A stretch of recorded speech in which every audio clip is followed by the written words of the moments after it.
আসসালামু আলাইকুম। সবাইকে পবিত্র রমাদানের শুভেচ্ছা। আমি আজকে যখন দাঁড়িয়ে আপনাদেরকে রমাদানের শুভেচ্ছা জানাচ্ছি, সেইখানে পৃথিবীর আরেক প্রান্তে দাঁড়িয়ে আমাদের ভাইরা মার খাচ্ছে, গুলি খাচ্ছে, বোমা বর্ষণ করতেছে তাদের উপর। এক নির্মম, বর্বর এবং নৃশংস ইতিহাস, যে করুণ ইতিহাস পৃথিবীর বড় বড় ট্র্যাজেডি উপন্যাসকেও হার মানাবে, সেই ইতিহাস ঘটতেছে আমাদের গাজাবাসী ভাইদের উপর। সেই ইতিহাস চলতেছে সুদানবাসীর উপর। সেই নির্মম ইতিহাস চলতেছে এবং ঘটে গেছে আরকান ভাইদের উপর। আমরা খালি চোখে দেখি ফিলিস্তিন আর ইসরায়েল যুদ্ধ বন্ধ হয়ে গেছে। আসলে কি বন্ধ হয়ে গেছে? না, বন্ধ হয়নি। এ যুদ্ধ এখনো চলতেছে। হ্যাঁ, হয়তো পরোক্ষভাবে। যদি যুদ্ধই বন্ধ হয় তাহলে এরকম নিউজ আসবে কেন? প্রত্যেক দিনই প্রায় বোমা বর্ষণ করতেছে, তারা বোমা মারতেছে, ড্রোন নিক্ষেপ করতেছে। আমেরিকার বিভিন্ন বাহিনী, রাশিয়ার বিভিন্ন বাহিনী মিলে সেখানে অভিযান চালায়। অভিযান চালিয়ে তারা কি করে?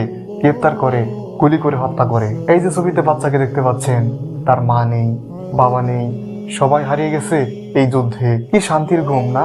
আমরা যেখানে মা বাবার সাথে প্রত্যেকদিন ইফতার করতেছি, সেহরি করতেছি, সেইখানে তাদের মাও নেই, বাবাও নেই। তাদের কি করুণ জীবন, তাই না? 2 বছর আগেও কি এমন জীবন ছিল? এমন জীবন ছিল না। 2 বছর আগে কিংবা 3 বছর আগেও গাজার অবস্থা এইরূপ ছিল, কিন্তু আজ এইরূপ। আর ওদের কথা কি বলবো? ওদের কাছে গুলি করা, বোমা বর্ষণ করা, এগুলো এক আনন্দের বিষয়, এগুলোই তাদের উৎসব।